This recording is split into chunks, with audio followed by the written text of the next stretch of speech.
जा किसी। बापू जी की कोई गलती ना है। अरे तारी जीजी को जीने का कोई अधिकार नहीं है। हट हट हट जा वरना। वरना आप मारे को मार दोगे? हाँ। मार दो, पर मैं जीजी को कुछ नहीं होने दूंगा।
अब भी थारे को कुछ कहना है ठाकुर मदन सिंह? आज जीवन में पहली बार मारे को किसी के सामने अपना सर नीचा करना पड़ा है। हमारे पास तो इज्जत के सिवा कुछ न था, और आज मारी बेटी मैंने कंगाल कर दिया। फिर तुम ही बताओ कि थारी छोरी के हाथों में हम अपने खानदान की इज्जत कैसे सौंप सकते हैं? इस गलती की कोई माफी ना है मदन सिंह। राजपूत हो, तुम भी जानो कि राजपूत अपने आन के लिए कट सके, झुक ना सके। क्या करो बड़े ठाकुर, जो सजा देनी है तो मने दो। पर हमारी बेटी ने एक बार माफी दे दो। अपनी बेटी के लिए माफी की गुहार करते हुए थारे को शर्म ना आवे? अब तो थारी बेटी ने अपने मुंह से अपना गुनाह कबूल किया है थारे सामने, फिर भी तू चाहे है कि उसे माफी मिले? नहीं, माफी तो तारी छोरी को मिलेगी कोनी। इस गलती की एक ही सजा है, हमारी छोरी के लिए अब इस हवेली में कोई जगह ना है।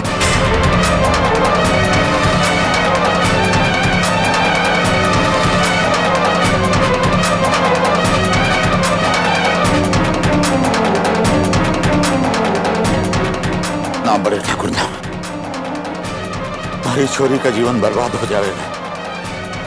एक नहीं, दोनों छोरियों का। गेहूं के साथ घुन भी पिसे ही है मदन सिंह।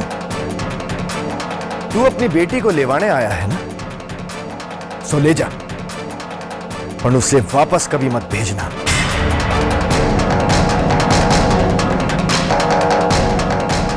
माताजी महाराज की कृपा समझो कि तू और थारी छोकरी अब तक जिंदा हो। निकल जाओ यहां से, निकल जाओ।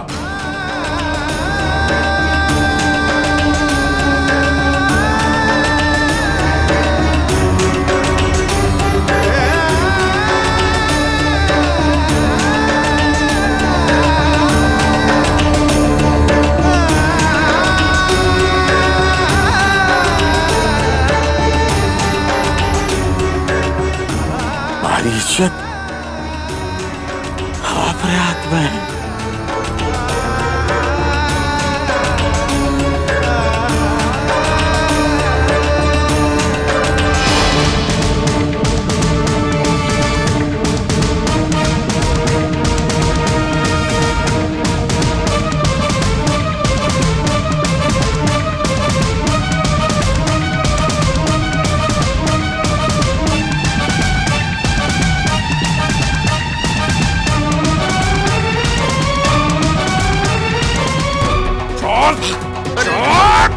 चल यहाँ से। तेरे जैसे इंसान को तो चौराहे पे खड़े करके 100 कोड़े मारने चाहिए। धोखे से ब्याह रचाकर हवेली की दौलत को अपने हाथ में लेने के सपने देख रहा है। चल!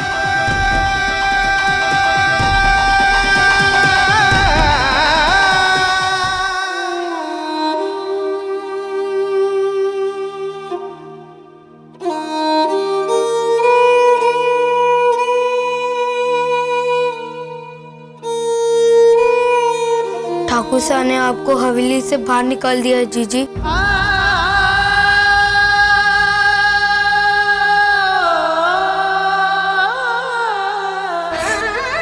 अच्छा आपको कोई भी नहीं पसंद करता जीजी। आप हमारे साथ घर चलो। चलो जीजी, जीजी चलो हमारे साथ घर चलो। चलो। जाने से पहले बड़े कुंवर सा से एक बार मिलना। वो हमारे को इस हवेली में लेकर आए थे। उनकी इजाजत के बिना मैं इस हवेली की चौखट नहीं लांग सकती।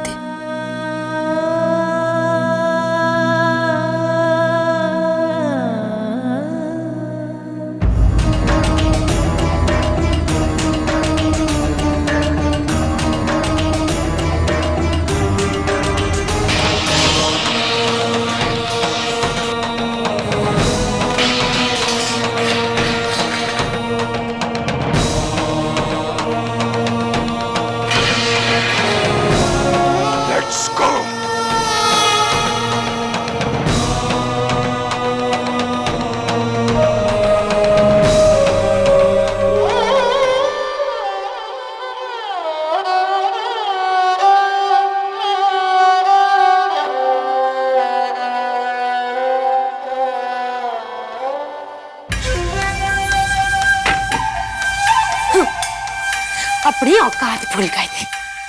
चले थे इस हवेली पे राज करने के सपने देखने।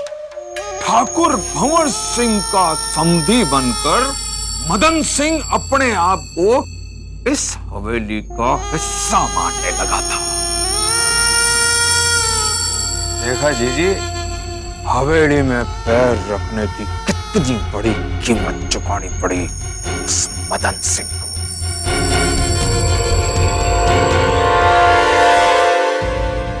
बापू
मैंने आपसे कहा ना नंदलाल काका कि मुझे कोई परेशान नहीं करेगा, तो फिर ये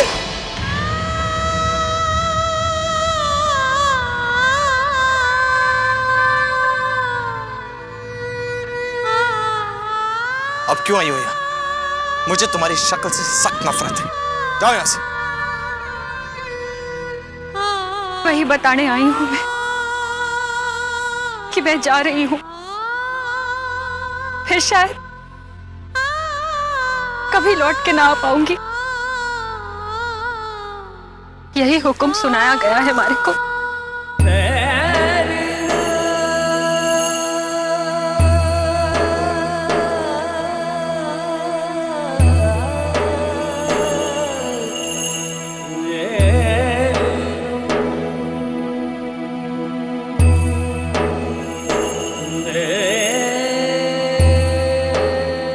सच्चाई साबित करने के लिए हमारे पास कुछ और नहीं है। सच्चाई तो तुम्हारे पास कभी थी ही नहीं रुकनी। और अगर तुम्हारे मन में खोट ना होता तो वो सबूत, वो चिट्ठी तुम कभी नहीं चलाती। रुक्मी, मैं तुम्हें कभी माफ नहीं करूंगा, कभी नहीं। आपने जब तय कर ही लिया है तो आपका मन बदलना हमारे बस में नहीं है। लेकिन जाने से पहले हमारी एक विनती है आपसे। हमारी इतनी अराजकी हमारे को वापस इस हवेली में रहने की इजाजत दे तो आपके मन की रानी बनने का सपना लेकर इस हवेली में आई थी। और अब अपने बापू की इज्जत की खातिर हमारी और इस हवेली की मान मर्यादा की खातिर मैं दासी बनकर इस हवेली के किसी भी कोने में रह लूंगी। और हमारे कसूर की सजा हमारे परिवार को मत दो कुंवर साहब। वो मर जाएंगे, वो मर जाएंगे।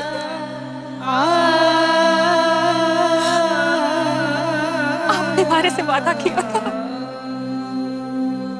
कि आप जिंदगी भर हमारा साथ निभाएंगे।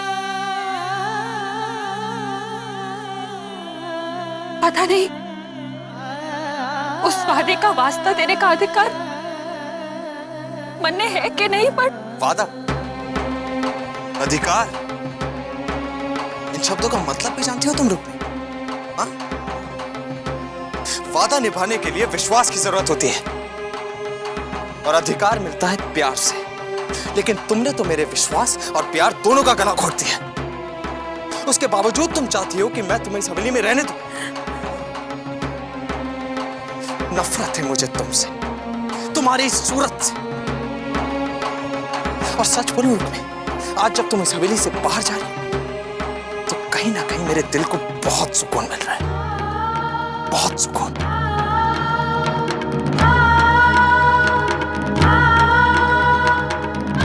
तुमने जो मेरे साथ किया है ना रुक्मी, उसकी यही सजा है। मुझे धोखा दिया है तुमने, दिल तोड़ा है मेरा, विश्वास तोड़ा है। तुम्हें भी जिंदगी में कभी खुशी नसीब नहीं होगी रुक्मी, कभी नहीं।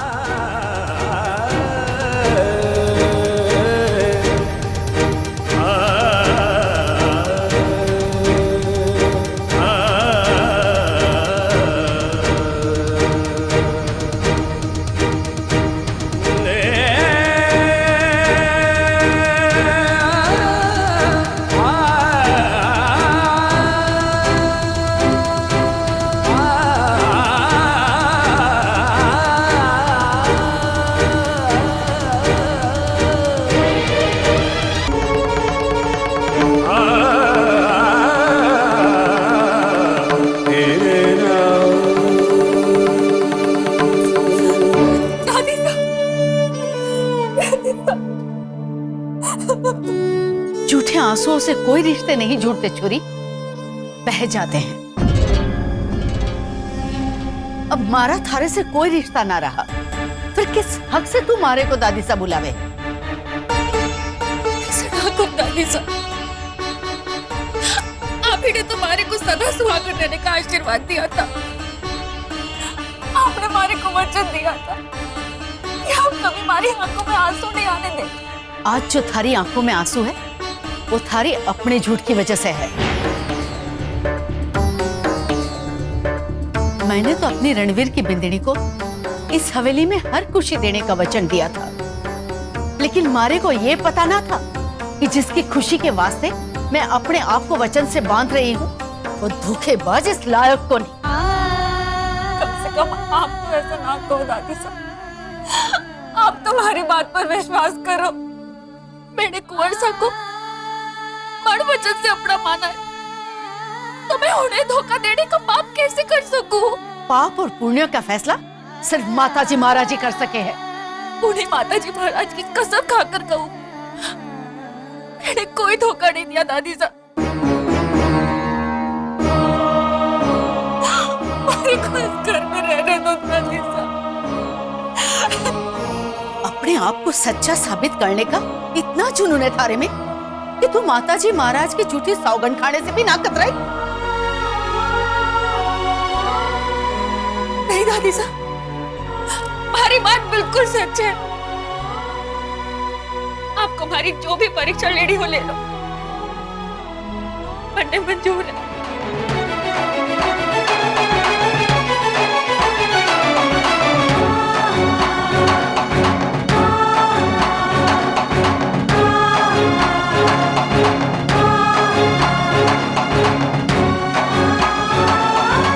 थारे कान्हा था,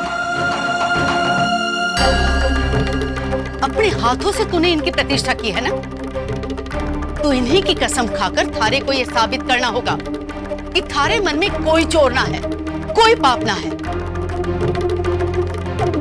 कर सकेगी? और जिस थारी कसम झूठी निकली तो थारे परिवार को कोई बचा ना पावेगा, सबको मरा हुआ देखेगी तू।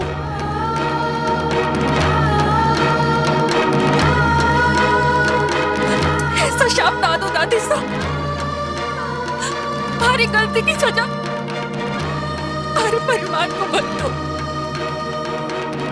हमारा जो भी होना हो जाए। अब मन छलनी हुआ ना, अपने से ज्यादा अपनों का दुख ही मन कचोटे है। मैंने थारे परिवार के बारे में ऐसी बात की तो थारे को इतना बुरा लगा। तो सोच, मारे रणवीर का जीवन जो तूने बर्बाद कर दिया, वो देखकर मारी जान कितनी जल रही होगी।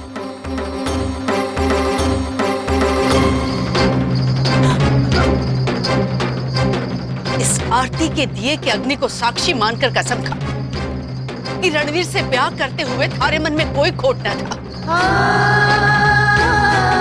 कि तू मन वचन से रणवीर को प्रेम करे है, उसका भला चाहे, और तूने जानबूझकर रणवीर को कोई धोखा नहीं दिया।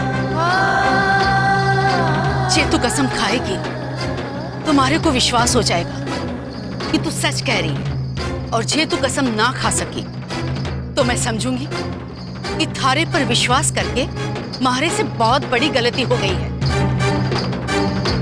उसके बाद थारे को कहीं शरण नहीं मिलेगी। क्या करूं? जे कसम खाऊं तो अपनी मां को धोखा दो, जे ना खाऊं तो अपने प्यार को, अपने आप को।